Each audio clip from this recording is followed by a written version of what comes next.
Hello and welcome, my name is Dehalov, and today I'll be showing you Jonathan Debrah's second placed regional deck profile. Matador was able to find this list after doing some detective work and was kind enough to share it with me. This is a Cosmic Slicer lock deck where the goal is to summon Cosmic Slicer and set up the 2 ritual monsters, and what's interesting about it is that it doesn't even run Purification in the main. This means the ceiling of your end board is lower than other versions, but with the help of the Mitsurugi monsters adding excellent consistency and swarming, getting 5 bodies on field is trivial. This deck got second place, losing to Ryzeal and beating 4 Malice lists, a Fire King list, and 1 other Ryzeal deck. And what's really impressive about this is I had thought that Slicer would be weak going into this format specifically because of X Ryzeal's ability to dump Aggregator and negate the Slicer, but it turns out when you have this many ways to revive the Slicer, tributing it off for something like a Prayers, you can then just bring it back with your Futsu, dodging that negation and keeping your lock live. So let's get into it. For our Ogdoadic core, we're playing 3 Snake Rain, 3 Naya, 3 Nunu, 1 Curse, 1 Neff, 1 Daybreak, and 1 Water Lily. Something those of you who are familiar with Ogdoadic lists will notice is this is missing Zoha, a very common pairing for Nunu, as well as Ogdubis, Aaron, and Amnesia. It runs none of the Royals, meaning you are far lower on bricks than the usual Ogdoadic list. Because this deck doesn't run Zoha, that means Nunu isn't on its own a 1.5 card starter, as its best target in this deck is obviously Neff. But if you count Snake Rain and Prayers, you run 23 level 4s, so I just don't think that missing Zoha will be a problem. This is really nice, as it means you're more likely to open gas, and this is further exemplified by the fact that this is a 42 card list, as oftentimes Ogdoadic decks want to be bigger to minimize the chance of you opening those nasty bricks. Because there are 2 spells, this shows us that we plan to search this off Naya and not hard open one, but just in case we do, that's why we have the second name.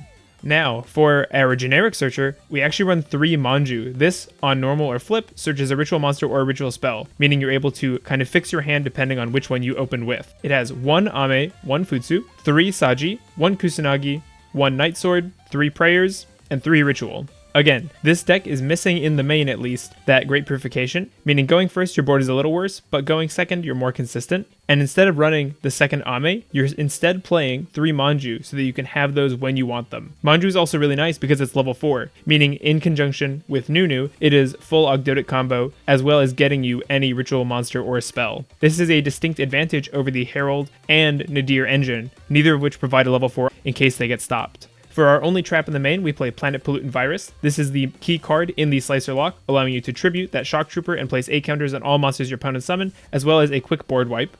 1 Prosperity, 1 Foolish to dump any name you'd like, 1 Called By to stop hand traps, 3 Fuelos, 3 Talent, and 3 Gravekeeper's Inscription. Again, with this being only a 42 card deck, you can also see the non-engine count is pretty low, only running 9 defensive cards. With Fua there to draw you cards, Talent there to punish interactions on your turn or to help break boards going second, and Inscription being here to block things like White Binder or Bestials by disallowing both players from banishing from grave.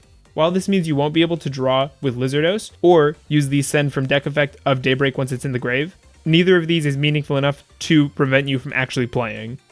For the extra deck, it's really straightforward. 3 Echidna, 0 things out, search reptiles. Beating over things can sometimes be a problem for Slicer lists, so that 0 out is much nicer than you expect, and with this being almost entirely a reptile focused deck, the lock just doesn't matter. 1 Lizardos to draw cards and again reduce attack points. 1 SP, just excellent interaction and removal. 2 Shock Trooper M-Frame. This is important because you must tribute this for your Planet Pollutant Virus to be live, but also he floats based on the number of monsters your opponent controls with 8 counters into reptiles from your graveyard, which can be quite a sizable soul charge during the battle phase. 1 Selene Snapper. It can revive itself as well as removing up to 2 back row during each of your turns. Cosmic Slicer Zero, the one that actually facilitates the lock, keeping your opponent's monsters in defense and from activating.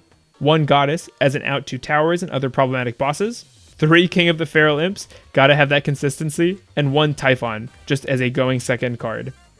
In the side, we have yet another surprise. We have 1 Granadora. This is a time card because when this monster is normal summoned, flip summoned, or special summoned, you gain 1000 life points, meaning this is very searchable for the deck. You can dump it off Snake Rain, off Lily, off Daybreak, and then you can revive it with your Neff. You can also search this to hand using something like Echidna if your opponent has a Bestial or a Nib on the board, or they took the summon off of the Curse. 3 Lancia, obviously excellent versus Malice. 3 Perulia and 3 Meows. We are playing every copy there are of the Mulcharmies in this deck based on matchup. 3 Droll, stop both players from searching. Kind of strange with so many Mulcharmies, but the fact that we have such a small Mitsurugi engine means we're not hurting ourselves nearly as much with this as a normal deck would. 1 Great Purification for when you're going first and you want that extra negate, and 1 Rivalry of Warlords, because again, this is a reptile deck through and through, so that reptile lock just doesn't hurt you. Something else that I would be concerned about with this deck is it has no Shifter or Abyss Dweller outs, lacking either a Crossout or Thrust engine, or, in the case of Dweller, Encore and Droplet. This means going second into these cards is going to be really nasty, but the truth is, for Ogdoadic, those are almost always going to be backbreaking, and so I like the approach of digging in your heels and working harder at the things you're good at instead of throwing a bunch of stuff into something you're already struggling with. Some decks just have certain weaknesses. Maybe it's better not to just try and overcompensate. Overall, I think this is a really cool deck list. I definitely plan on trying it out this weekend on stream, so if you're new, please join the Discord, leave a like and subscribe. There will definitely be more interesting coverage of Mitsurugi and Ogdoadic in the future. Other than that, that's all from me. Thanks. I'll see you next time.